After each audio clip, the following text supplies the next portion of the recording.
Olá, está no ar o Causando em São Paulo, um programa da TV Câmara produzido pela Escola do Parlamento. Semanalmente trazemos para você uma conversa com quem está literalmente causando na cidade. Mobilizando, defendendo um tema, ativando redes, transformando, construindo valores democráticos e contribuindo com um mundo mais plural. Pois é, pessoal, e para a gente trabalhar aqui hoje, para a gente refletir aqui hoje, recebemos Luciana Holtz de Camargo Barros, presidente do Instituto Oncoguia. Obrigado, Luciana. Obrigada, Humberto. Um enorme prazer estar aqui. Muito obrigada pelo convite. Olha, o prazer também é nosso. A gente fica muito feliz de receber você aqui. E eu queria um pouco entender, eu acho que é sempre importante, né? Essa, na verdade, sempre é a primeira pergunta, a gente entender o que é esta organização chamada Oncoguia, para a gente, obviamente, compreender como que a Oncoguia causa, né? E transforma. Humberto, Oncoguia, então, é uma ONG, né, que tem como missão ajudar o paciente com câncer a viver melhor. Né? Para fazer isso, né, que hoje é um enorme desafio, infelizmente, acho que a gente pode até dizer o quanto o câncer ele tá na fila de espera, né, da saúde no Brasil, tem muita coisa que precisa melhorar. Então, a gente tem desde um paciente ali sozinho, que recebe o diagnóstico do câncer muito angustiado e vivendo suas angústias pessoais ali, muito subjetivas, até todos 600 mil novos casos de câncer que nós recebemos todo ano, também enfrentando inúmeros problemas. Então, acho que eu gosto de dizer muito que o Oncoguia tem o privilégio, né, de cuidar desse por meio de algumas ações específicas e desses muitos, né? Atuando em políticas públicas, olhando para os problemas, dando voz para esses problemas. Então, né, a gente tem de verdade esse privilégio, né, de continuar ajudando e transformar a vida de muitos. Agora, Luciana, se a gente for pensar, a gente fala em cuidar. O cuidar, por vezes, talvez até no senso comum, está muito associado ao assistir até fisicamente. Né? Dar o bem-estar, por vezes, está muito associado à ideia do tocar, do assistir mesmo, no abraçar, né? No dar remédio, no dar condição, no dar hospital, etc. Mas o que me chama muito a atenção no trabalho de vocês é a percepção de que a universalidade do senso de cuidar se aproxima muito da ideia de defender direitos, né, e de buscar a efetivação e a consolidação de políticas públicas.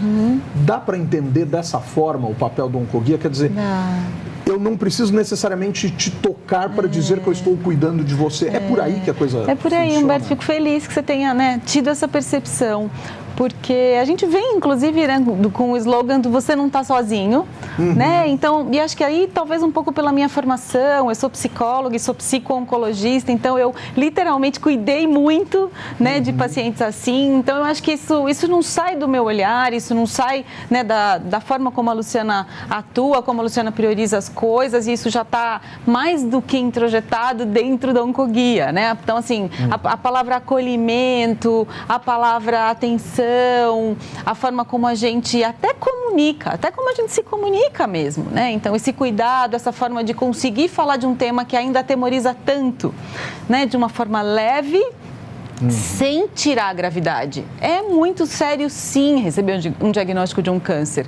Dá medo, o paciente sente dor, o paciente tem medo da morte, tem medo de morrer, mas tem tanta coisa que ele pode ter acesso, tem tanta informação que ele pode, né, conhecer e se beneficiar, Humberto, que dá sim para passar por todo esse período, né, inclusive com qualidade de vida, conhecendo seus direitos, buscando seus direitos, sabendo como se comunicar com o seu médico, sabendo acessar uma rede de multiprofissional. Tudo isso hoje, né, está disponível e muitos pacientes, até por medo da informação, não conhecem, né, não têm acesso. O Oncoguia, Luciana, ele age mais em relação, por exemplo, ao poder público ou, por exemplo, por mais que não represente a totalidade dos cidadãos no Brasil, há um peso expressivo, por exemplo, das pessoas que têm um plano individual de saúde ou um plano empresarial de saúde, enfim, um plano particular, privado de saúde. Há também uma atividade em relação a estas empresas e a forma, por vezes, um pouco descuidada e desatenta que podem agir em relação aos seus pacientes / clientes? Sim. Ou é uma ação mais ligada mesmo ao poder público e à questão dos direitos? Não, a gente com certeza, o que a gente prioriza é o paciente com câncer e aí independente do tipo de serviço que ele depende. Então, claro, tem todos os desafios do paciente que usa o SUS e tem todos os pacientes que também dependem de um plano de saúde. E aí, olhando mais com esse recorte do paciente do plano de saúde, o que a gente está vendo hoje assim, o paciente também tem muitas dificuldades, muitas vezes o plano nega algumas questões que o próprio médico já prescreveu. O nosso foco acaba sendo a ANS. Né? Agência Nacional de Saúde. Que é a Agência Nacional de Saúde, que é quem regulamenta todos esses planos de saúde, que é inclusive para quem o paciente pode reclamar, para quem o paciente pode fazer denúncias. Então, a gente tem todo um protocolo que, Humberto, que a gente orienta esse paciente como ele tem que buscar, né, uma dúvida, fazer uma reclamação e tentar resolver seu próprio problema. A palavra guia aí faz sentido nessa lógica de informar mesmo. Isso. E de fazer avançar na prática, né, o que a gente tem de ferramenta para o paciente? Então, tem o portal Oncoguia, que é inclusive como todo o nosso projeto nasceu. É um canal realmente muito rico de informação, que tem desde as informações mais sobre a doença, sobre efeitos colaterais, e tem uma lista muito grande desses benefícios legais que os pacientes podem se beneficiar. Tudo muito detalhado e tal. Além disso, a gente tem um programa de apoio ao paciente via um número gratuito, um 0800 gratuito, que qualquer paciente ou familiar pode ligar para ele ter e o que ele vai ter, Humberto, é uma informação personalizada, muito focada no caso dele, baseado no conhecimento que o Oncoguia tem. Então, o que a gente faz é, para esse momento, para você resolver seu problema, você vai buscar este caminho. Pode dar errado? Pode. Se der errado, liga de volta, que a gente está aqui para a gente pensar junto num outro caminho. E esse é um serviço que vocês fazem de forma gratuita. Exatamente, qualquer pessoa pode ligar. Legal. E a gente faz todo um levantamento de informação para conhecer em detalhes a situação do paciente, para saber realmente. A gente até fala que a grande demanda é para direitos sociais, então as pessoas querem se informar sobre auxílio-doença, sobre aposentadoria por invalidez, sobre isenção de imposto de renda. Alguns municípios, por exemplo, têm isenção de IPTU, alguns municípios têm isenção de transporte, se você está em quimio-radioterapia. Tem uma listona de direitos que, a partir do momento que você tem câncer e preenche alguns outros requisitos, não basta ter câncer para ter acesso a esses benefícios, tem que conhecer realmente em detalhes esses requisitinhos aí. E super importante. Agora, o que a gente tem que destacar é que, é uma organização do terceiro setor. Isso. Sem fins lucrativos. E 2, não é um serviço que as pessoas contratam. Isso. E 3, não está inserido no rol dos direitos, no sentido de que é o Estado prestando este serviço ao cidadão. Por que eu digo isso? Porque eu imagino que as pessoas, por vezes, claro que no desespero, às vezes mesmo na aflição maior, podem confundir vocês com algum tipo de organização que tenha a obrigação de dar alguma coisa. Não. É uma organização que presta informações e que organiza a pauta, Quer dizer, organiza o terreno. E, inclusive... assim, vocês têm esse tipo de cobrança, por vezes? Uma certa confusão, claro que pautada num momento muito delicado da vida das pessoas. Eu acho que é muito difícil, Humberto, quando a gente precisa mostrar que a gente também tem limite. Perfeito. Porque muitas vezes a pessoa está tão desesperada que acho que ela espera que a gente faça por ela. E a gente não faz, a gente te instrumentaliza para que você consiga agir. Só que a gente sabe que muitas vezes é um paciente que está cansado, fragilizado, passar por quimioterapia, por radioterapia, cansa. Então, muitas vezes, inclusive, o que a gente pede é que um familiar, um filho, a esposa, o marido, que está ali ao lado, assumindo algumas tarefas, inclusive, também assuma mais essa. Né? Realmente, a gente sabe que tem hora que está muito pesado. Não vai dar para enfrentar, muitas vezes, procurar uma defensoria, entrar em contato com uma Secretaria da Saúde, para discutir uma questão de pedido administrativo. Muitas vezes é um paciente que está angustiadíssimo porque ele sabe que ele está com um diagnóstico de câncer e já se passaram 6 meses e ele ainda não começou o tratamento dele. A gente tem uma lei hoje que diz que o tratamento do câncer tem que começar em 60 dias. Né? Então, isso no sistema público? Isso para o SUS, exatamente. Então, isso acontece, Humberto, pelo Brasil inteiro. Muitas vezes o paciente não conhece essa lei, então a gente informa ele sobre essa lei, a gente orienta, muitas vezes, para que ele procure a ouvidoria do seu próprio hospital, que ele comunique, que ele fale que ele sabe dessa lei, para que, muitas vezes, isso agiliza alguma coisa. Claro. Não é garantia que vai dar certo. Mas, porque a gente sabe que o hospital não está brincando de não atender, né, Humberto? As filas, elas estão muito grandes mesmo, os hospitais estão também precisando de mais infraestrutura, de mais investimento. Então, às vezes, é muito angustiante. É que tem uma lógica não só de orientação aí, mas tem uma lógica educativa muito expressiva. Isso, né? Quer dizer, isso. E parece, nesse caso, Luciana, que o Oncoguia cumpre ou supre uma lacuna da própria falta de informação que nós, enquanto indivíduos, temos dos nossos direitos e da nossa relação com o Estado. Né? Não que a gente precisasse saber na escola os detalhes de como resolver questões ligadas ao câncer. Ao câncer, por exemplo. Mas se a gente tivesse a orientação mínima de como acessar o Estado, talvez a gente achasse mais facilmente essas informações. Eu concordo. A gente fica refletindo muito, Humberto, lá, o que é o direito na teoria, o que é o direito na prática. E a outra coisa, porque são coisas muito diferentes, né? A gente fala, olha, tá aqui, no papel é isto, você vai encontrar este desafio na prática. É verdade, é muito difícil. A gente já tem lá os planos B, C e D, e muitas vezes a gente até burla, né? E passa uma orientação um pouco até mais lá na frente para tentar pular um caminho para ver se o paciente consegue alguma coisa mesmo. Mas outra coisa é o meu papel como cidadão.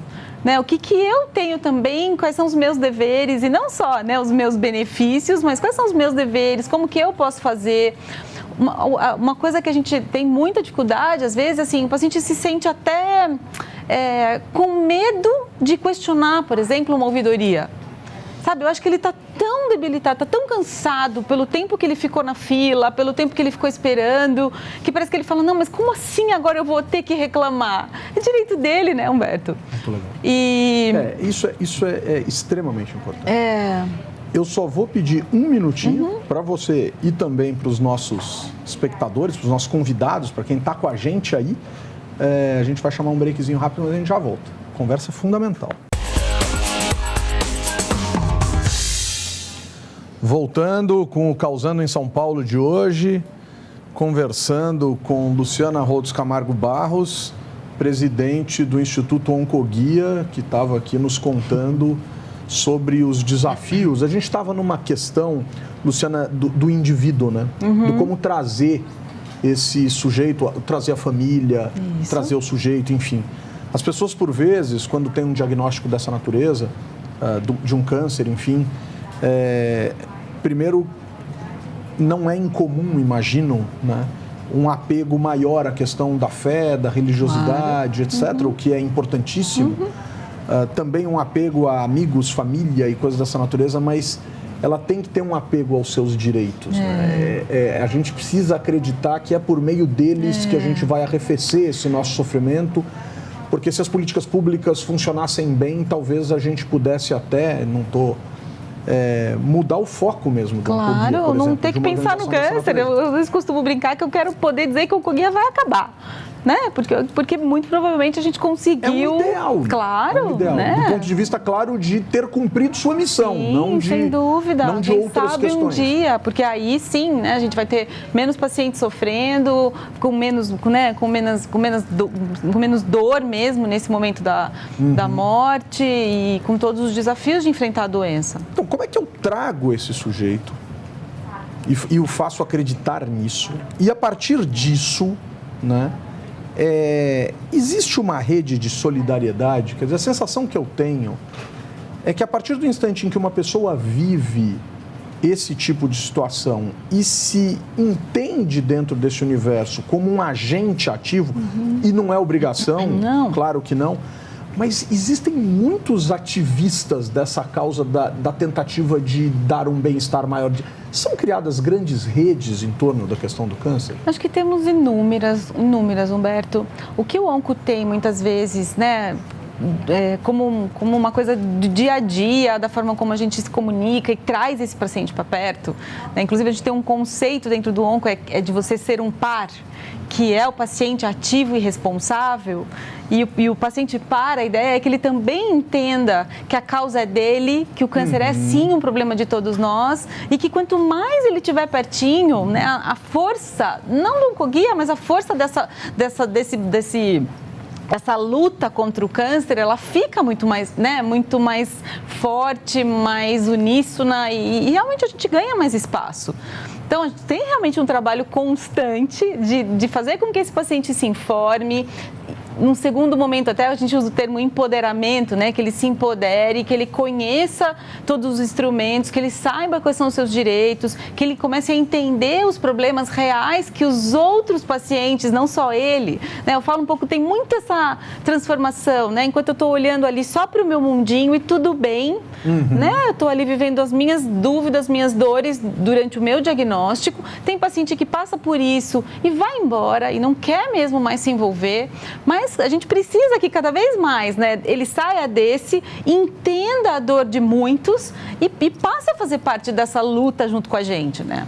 O que é o projeto? Aproveitando o nome do nosso programa, né, aqui o Causando em São Paulo, vocês têm um projeto que tem um nome muito parecido. O que é esse? Causadores, é isso? Criamos os Causadores Oncoguia. Olha que legal. O que aconteceu, Humberto, foi justamente isso. A gente começou a ter uma rede hoje, por uma enorme coincidência, são todas mulheres, né? Que fantástico. Então são as causadoras. São as Causadoras Oncoguia, por enquanto, mas todas muito ativas nas redes sociais.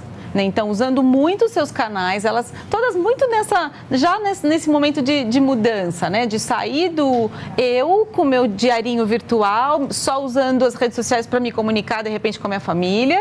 Eu começo a me abrir, conheço o problema de muitas outras mulheres e aí eu torno o meu canal um canal muito mais ativista, né? Muito mais de combate à causa, muito mais de chamar atenção para o problema que eu estou vivendo, mas que muitas vivem.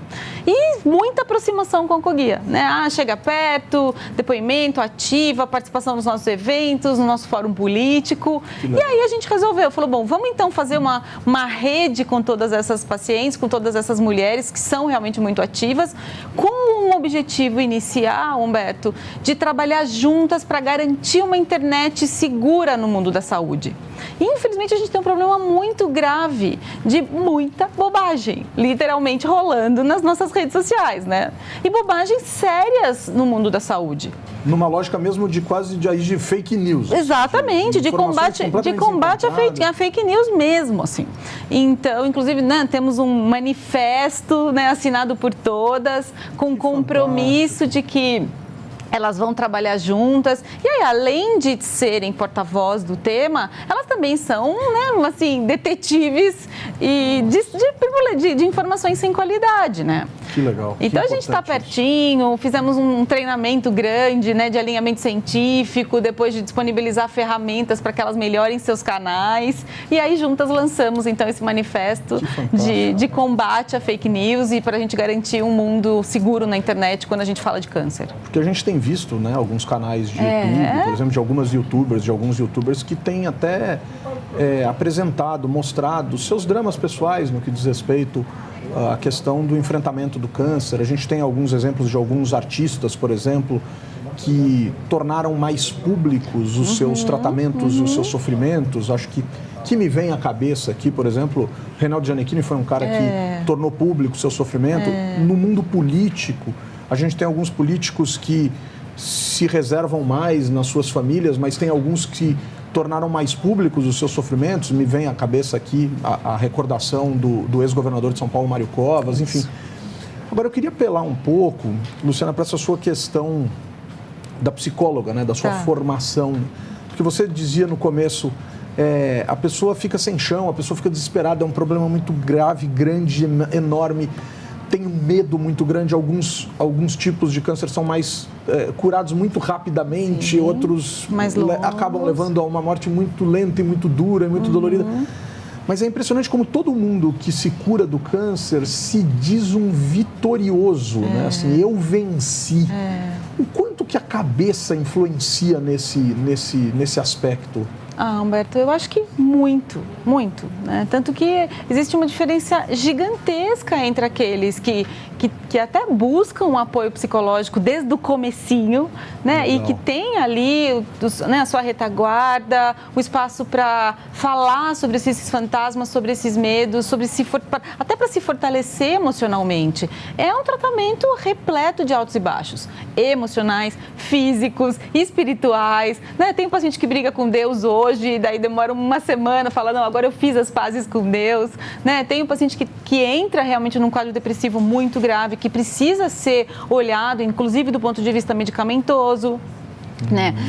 Hoje, e aí tem todos os recursos. Hoje, por exemplo, a atividade física, Humberto, é quase que recomendada em receita por médico, né? Então, hoje a gente fala que a atividade física ela é hoje importante antes, né, para todo mundo, não dá mais para não ser uma pessoa ativa, né, do ponto de vista de fazer exercício físico mesmo, durante o tratamento, até para combater alguns efeitos colaterais da quimioterapia, hoje precisa fazer atividade física e depois, numa fase de reabilitação, tem paciente que perde peso, tem paciente que ganha peso, tem toda a questão da autoestima para a mulher que recebe um diagnóstico, então cabelo que cai, sobrancelha que cai, engorda, emagrece, muitas vezes tem a retirada da mama, que é muito, mexe muito, né, com questões de feminilidade, questões de fertilidade, questões de maternidade. É muita coisa, Humberto, é muita coisa, né? Então, você poder contar com apoio emocional, muitas vezes desde o começo,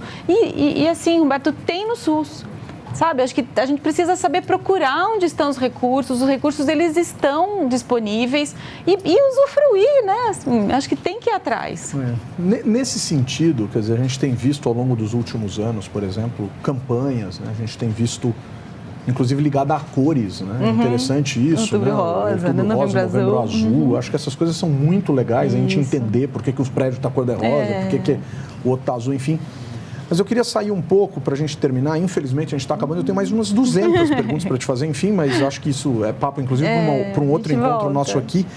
Mas eu queria ver eu queria entender o seguinte: a gente falou muito da posição do Oncoguia enquanto receptora e disseminadora de informações, cuidando desse indivíduo. Mas eu queria entender o Oncoguia ativo no que diz respeito a lutar por direitos. Vai a Brasília, dialoga com a Agência de Saúde, Câmara dos Deputados, Senado, Governo Federal, Estadual, Municipal. Como é que é isso? Eu não tenho muito tempo para entender, mas eu não gostaria de deixar de falar sobre isso. Eu acho que tudo isso que eu falei agora é subsídio para isso, né? Assim, esse dia a dia com os pacientes, ouvindo os seus problemas, estando pertinho, tudo isso está sendo documentado, né? E está sendo usado como base para esse outro lado do nosso trabalho. Então, sim, né? Ontem eu estava em Brasília, eu estava lá participando de uma reunião, inclusive fechada, bastante estratégica. A gente está trabalhando para que o PL, existe um PL para garantir a notificação compulsória do câncer. Olha que isso não existe, né? A gente precisa de números, a gente precisa entender qual é o tamanho do problema, só assim, né? Para a gente conseguir planejar melhor. Para dimensionar o problema. Isso, não existe isso no Brasil hoje. Então, é um grupo que está trabalhando junto, várias ONGs juntas, para mudar essa realidade e conseguir então, fazer... de advocacy. Sim, forte, é o nosso trabalho de advocacy, muito de mobilização, de convencimento, né? De mostrar para esses parlamentares esses problemas todos que o paciente está enfrentando, e aí, tanto no legislativo, no executivo e muitas vezes até no judiciário. Olha, a pauta do judiciário dá um programa. Dá. Eu acho que a gente precisa, e não só do judiciário, dos órgãos de justiça, o Ministério Público está envolvido nisso, a gente precisa entender uma postura por vezes que salva, mas uma postura por vezes que embaralha muito esse meio de campo. Acho que impede que a gente olhe para a causa, né? Existe uma causa. Pois é, eu acho que tem uma questão da discussão de judicialização de políticas públicas que passa pela saúde e que, consequentemente, passa pelo tratamento do câncer, sobretudo com compra de medicamentos caros, enfim, tem uma história aí. Mas, infelizmente, a gente está chegando super ao fim da nossa conversa. Eu não gostaria de deixar de te pedir para deixar um contato. Tá bom. Né? Como é que essas pessoas, sejam aquelas que querem lutar por isso, sejam aquelas que estão precisando disso, podem chegar até o Oncoguia? Então, seja bem-vindo, né? O Oncoguia tem o portal, que é www.oncoguia.org.br. Tem um Fale Conosco, @oncoguia.org.br, que é um e-mail para contato. E tem o nosso 0800, então, que é um programa de apoio ao paciente gratuito, que é o 0800 773 1666. Olha, Luciana, quero te agradecer muito. Né? Acho que foi uma conversa super importante. Vocês efetivamente causam em São Paulo, causam no Brasil, enfim. Obrigado. Obrigadão. Um prazer, Humberto. Conte comigo. Quero que a gente possa continuar causando junto. Gostei muito. Muito obrigada. Pessoal, Causando em São Paulo de hoje fica por aqui.